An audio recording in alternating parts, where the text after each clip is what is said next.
start reading his poems. And I thought, when I had this idea a couple months ago, and I was trying to get songs that related to what his poems were, but it's really difficult.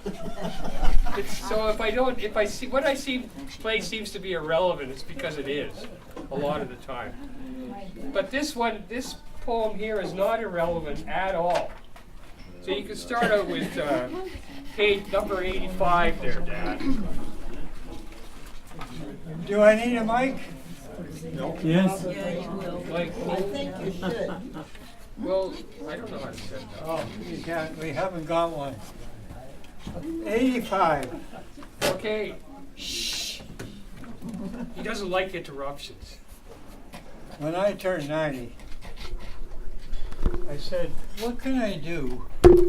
What can I do to carry my existence into the future?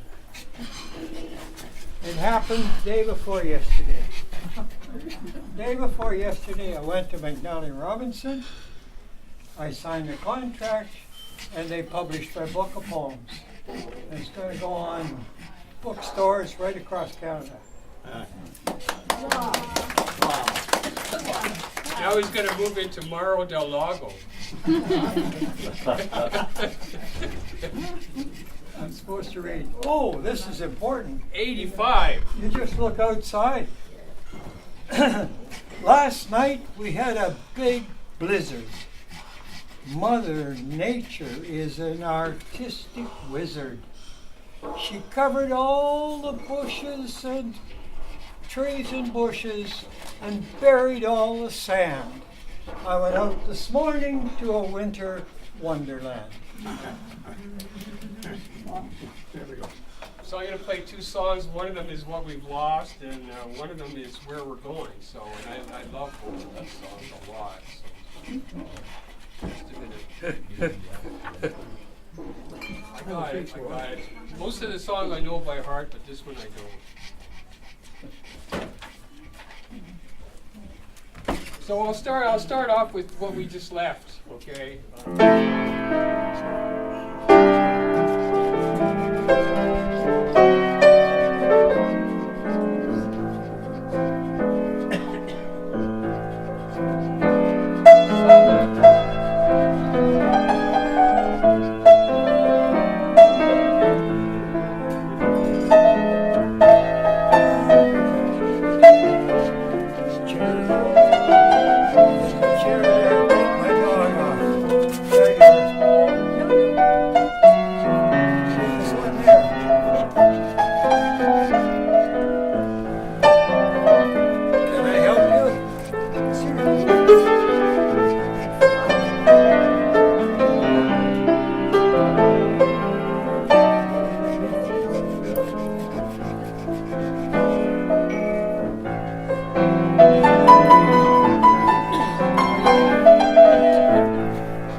No, I'll just play this long song and then you can play. Okay.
that worth coming for? Well, we can go now.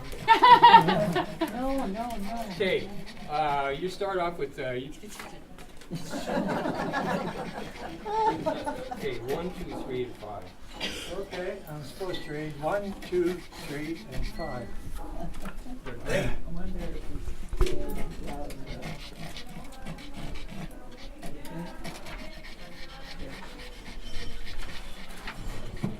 Do you think the world is fair? I am 90 and I don't care. Do you think the world is going to pot? I own some shares, so I hope not.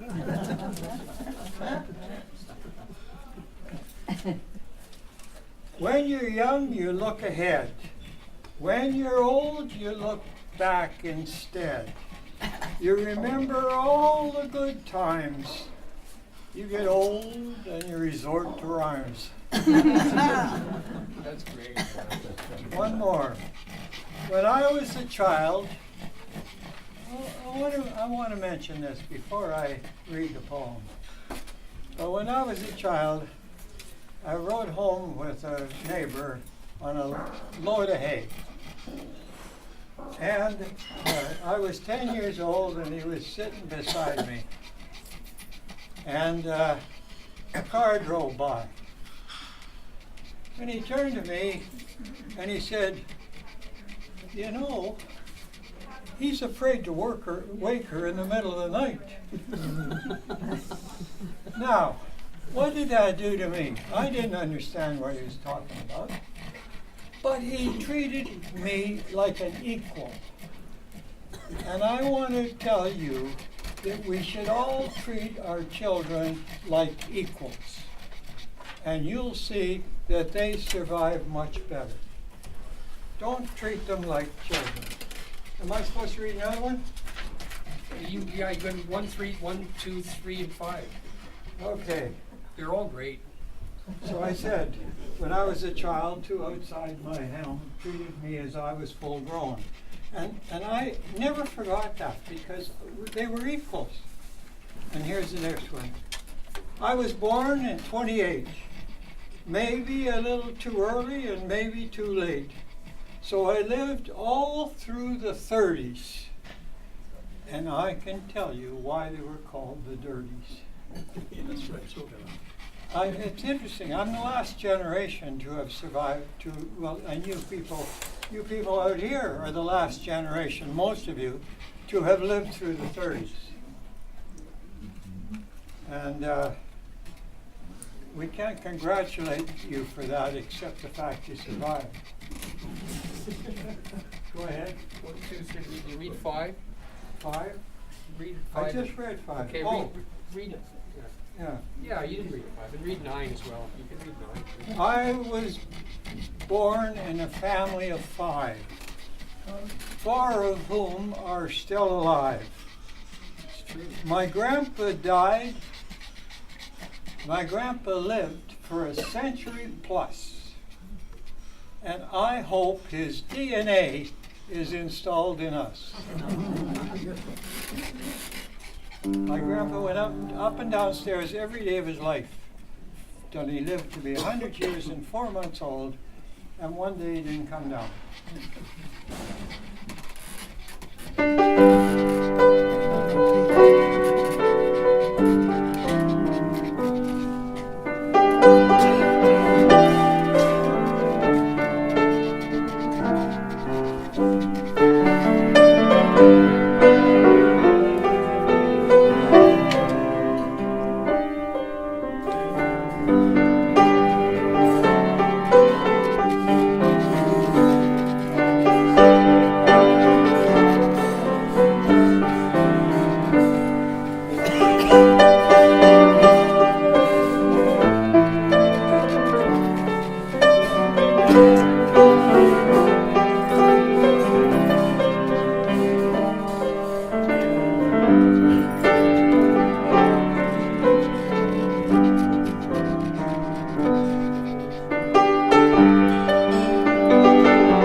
song. This is Rogers and Hammerstein. And everybody and his dog knows the song.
I am 90, and I don't guarantee I don't forget things and don't remember things. So if I already told you this story, just listen quietly.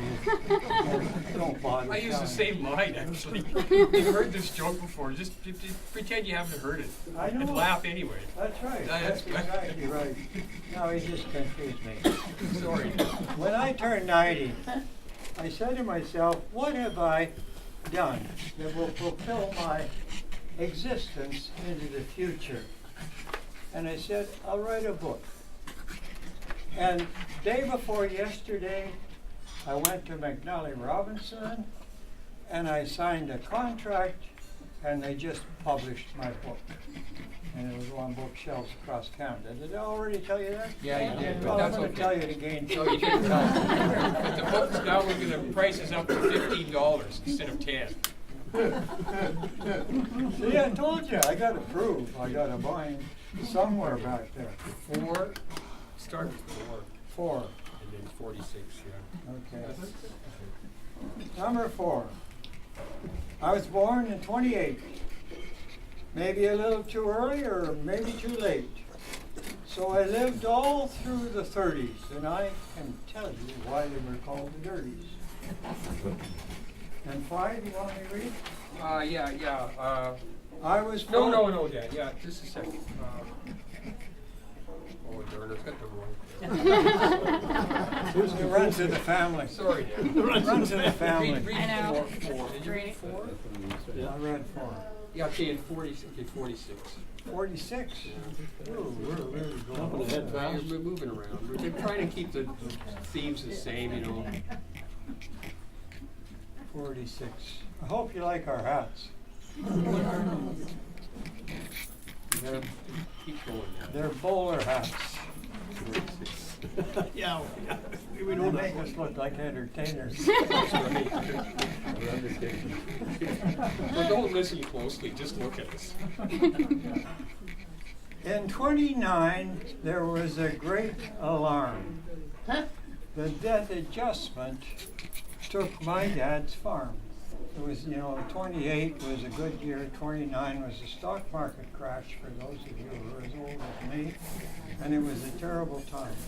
It took him 10 long years to pay by selling stock and baling hay. Am I finished? Yeah, you know, read 99. 99.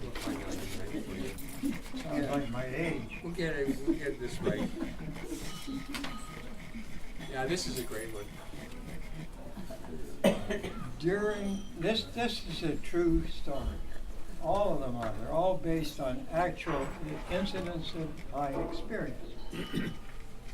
During the 30s, we all watched the sky. Sometimes there would be a cloud rolling by.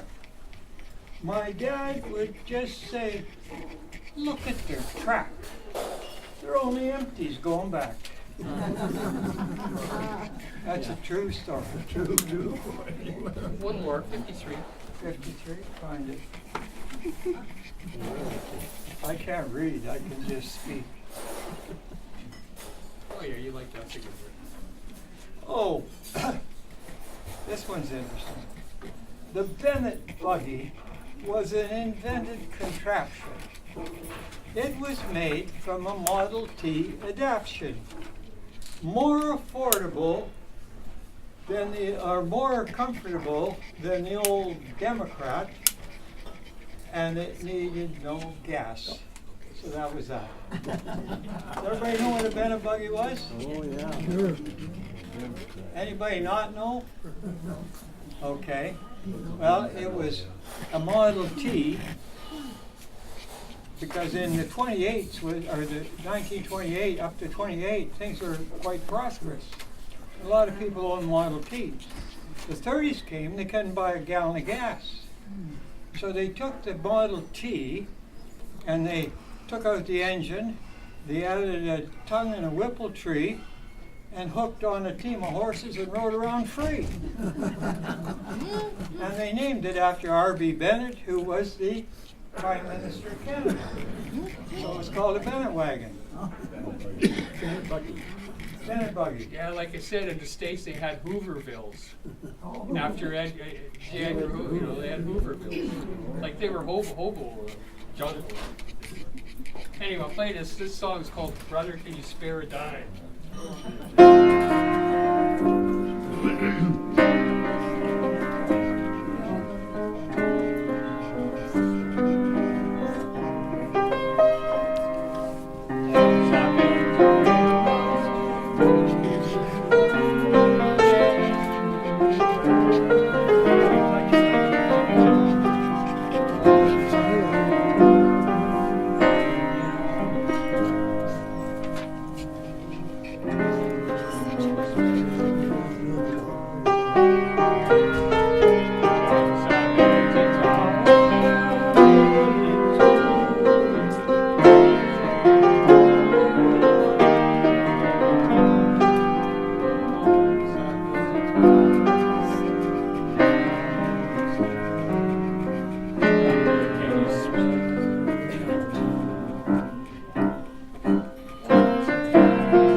would be. My fingers are still out there.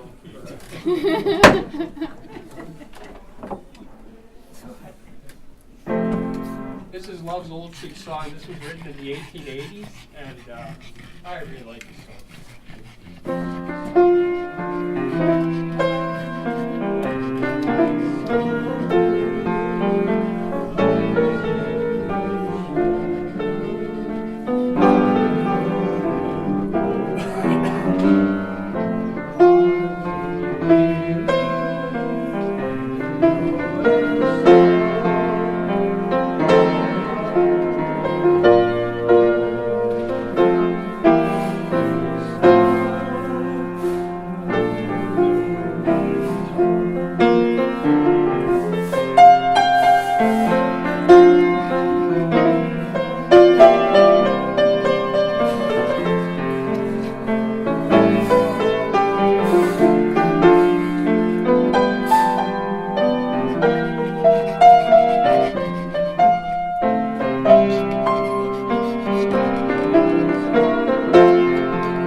I want to read this one first, so I'm going to read it because during the war, sugar was rationed, but you could get sugar if you were preserving, eh? And so I wrote this poem because it really is a tribute to my father. We had sort of weeds growing on our farm, and they produced a little blueberry called wonderberry. Ever heard of that? Yeah. Hey, good. Some people have. Yeah. Well, anyway, you could get extra sugar if you were going to preserve. So during the war, sugar was on ration. Yet, my mother, she would can fruit with a passion. You were allowed extra sugar to preserve. And my dad always got more than he deserved. And he'd walk into the store in Underhill. Does anybody know where Underhill is? 2 people. 2 people, that's great. There was a little one-room store 3 miles from where our farm was. And he would go in there, and the lady that run the store would look at my dad, and she'd say, more wonderberries? And give him some more sugar. I was working in Ottawa. I was actually working at the Canadian Dictionary because I was sort of the language then, and there was a woman working with me named Catherine Barber, and I said to her, where are you from? And she said, I'm from Manitoba. Like where? Underhill. She's from Underhill. I mean, there's nothing there now. I mean, nothing at all. It's incredible. But she grew up right then. She was the editor of the Canadian Oxford Dictionary. You can look her up. But she's from Underhill. Incredible. Number 9, Dad. Number 9. Number 9. Number 9. It comes right after 8, right? There's 9. It's 8. Oh, that must be 9 there then. Yeah.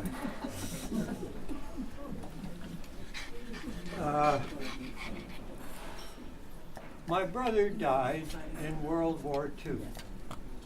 Made 38 trips over Germany before he was shot down. He was a navigator. But That's all you needed. my mother died Your brother. My brother died in World War II. We lost part of our mother, too. A disgusting loss for a mother's first. To lose him at war, that was the worst. Yeah. 45. It's a 10.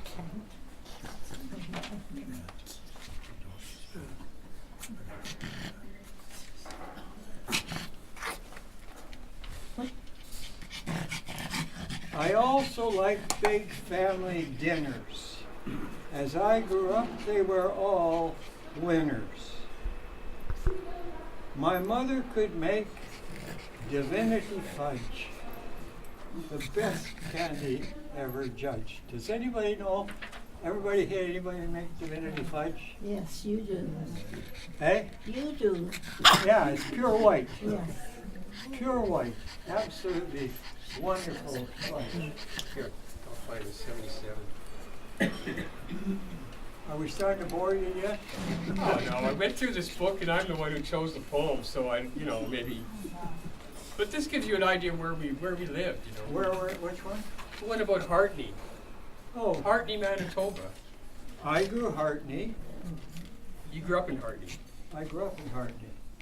A pretty town. Now I see on TV the front street is falling down. Main Street, I can't read because I can't see it, was unique Yeah. beside the railroad track.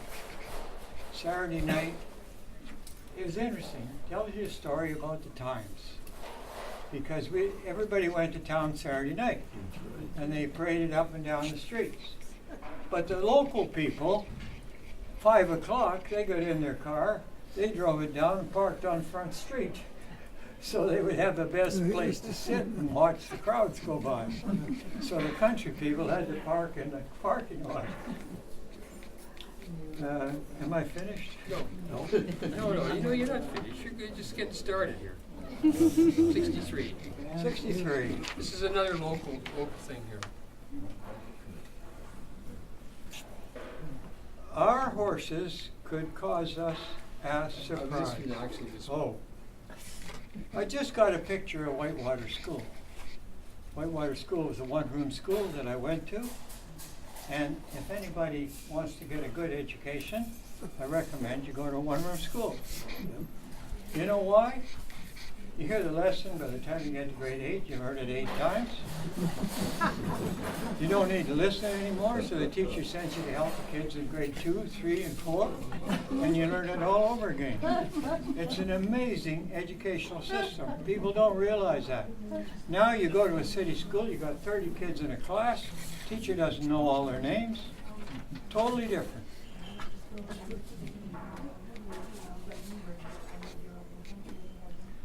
I got a picture of Whitewater School. That's where I broke the rule. I got the strap while in grade 1. And now in retrospect, that was fun.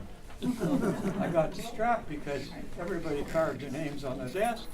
And I got grade 1, I started carving my name on the desk. Yeah, our desks were the same.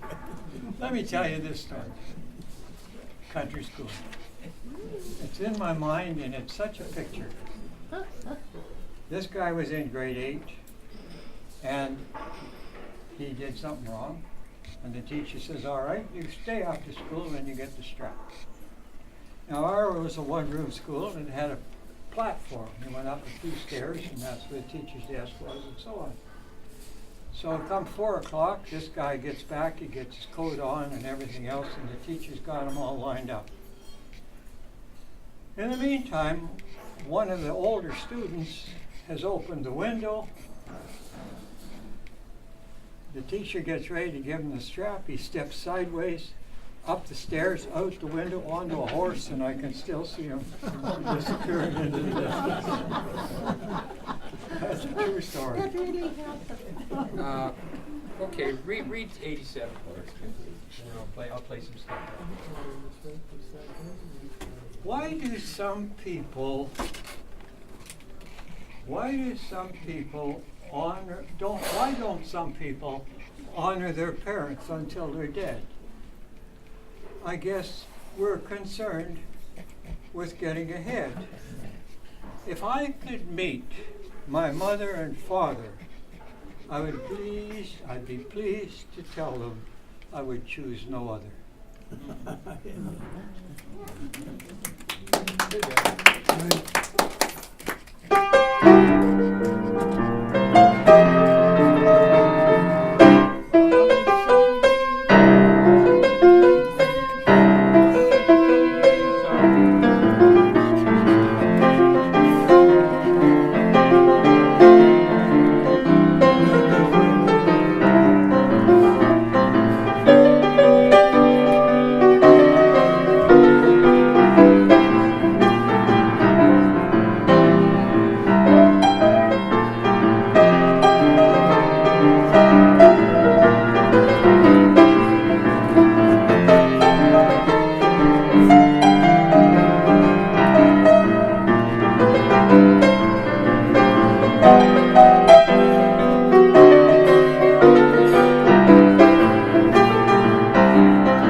couple of Irish Scottish stuff. The guy who wrote that song, Harold Arlen, he also wrote Over the Rainbow. The same guy, which is hard to believe, but that guy was brilliant, really.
Because my grandmother was Irish and she just loved this stuff and she I'll called. read one while you're waiting. Just wait, yeah, okay, go ahead, Dad. I picked this one myself because I wanted to read it. I told you not to read that one. My dad was a farmer. My father loved animals, horses, cows, sheep, and goats. He led them all, fed them all with really good oats. His animals were really worth seeing. He was a remarkable human being. Yeah, actually he was a remarkable, he really was, yeah.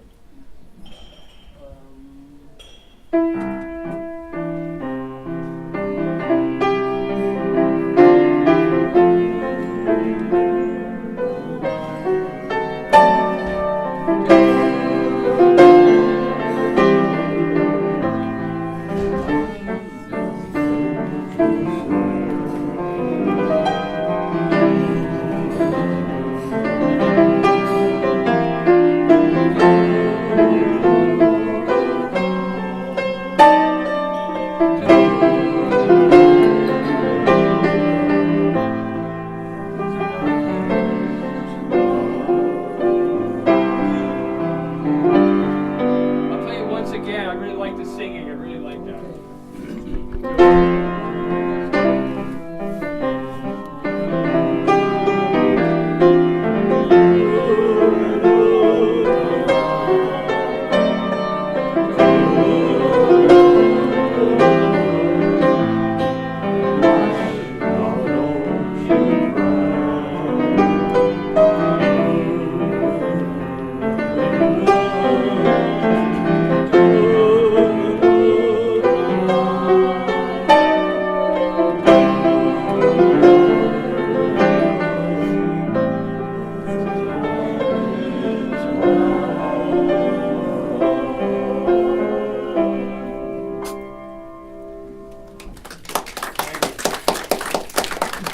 Lullabies, probably I play them way too loud.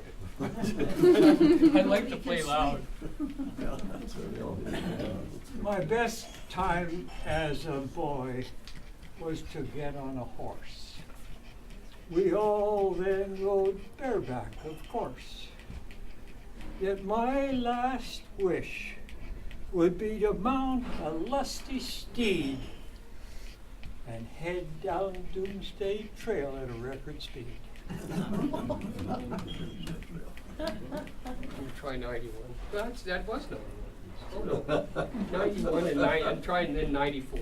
91. 94? 91. I read 91. No, you didn't. You read 9. Oh. Oh. Dad, I told you. He's always telling me. Nobody knows what happens when we die. Religions tell us there's a heaven in the sky.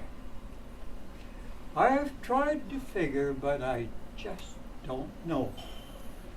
I guess I'll have to wait until I go. And then 94. You sure I didn't read it before? Oh. Oh, this is my philosophy. I've been over half the world. I've worked in the Northwest Territories, I've worked in Africa, and I've done things, met people, and looked. And this is my philosophy. If we meet a person from another land, I believe we should greet them with an outstretched hand. If I could gather all the world's people under one huge steeple, I would say to them, we're all just people. 86. Yeah. Right on. Yeah, you know, you could read that if there's another one you want to read too, but that's the last one. 86? I thought we'd read this one. No, we didn't. 86. You think they need a double dose? We did not read this one. We read another similar one with a similar theme. I shall take the advice of my son. Always the For first. probably the third or fourth time. Why do some people honor? Why No, don't that's some not the poem, Dad. Eh? It's 86. Oh, I like this one. I feel, this is true, I feel like an old tree. Stuff is growing all over me. My dermatologist tells me they're wisdom spots. Wisdom, they are not. You finished? Yeah, I'll play a couple of hymns and then we'll leave. Okay.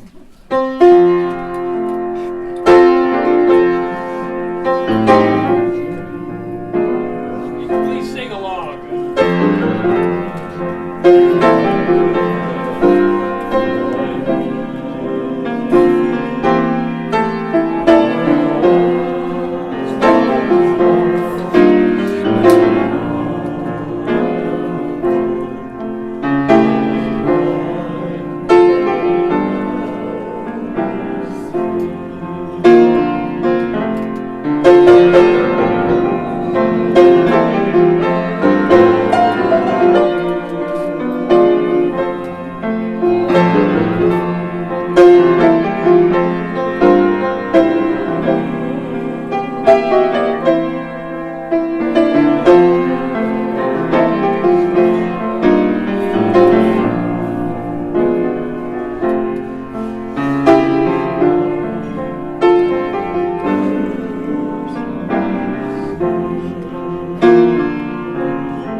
I got two more to read. Yeah, that's great. Two more to read. Great. Read more if you like. iPhones everywhere. I ignore them, I don't care. When I was young, barbed wire phones were an innovation. Now, iPhones rule the nation. Today was special. This really happened. It happened this year. Today was special because of sundogs in the sky. I phoned my friends. They wondered why. Until they went outside to see, and then they called up thanking me. People don't live outside anymore. They don't we all live inside. You know what sundogs are, do you? Yeah. If you were a farmer, you were outside all day long, almost every day. And the weather was part of your existence. You can say thank you. Thank you so much. Thanks for coming. And I should have told you at the beginning, like, I love it when people sing along with when I play, because I sing, too. But You share the mic. I just I don't. I'm not a singer, like, but I just like that. I love playing the piano, and singing is part of it. It's great. So thank you for coming, and man, we really appreciate Me too. Me too. Yeah, we really appreciate it. Yeah. I don't get to wear a hat like You're gonna this take the very mic. The mic doesn't work, Chris. But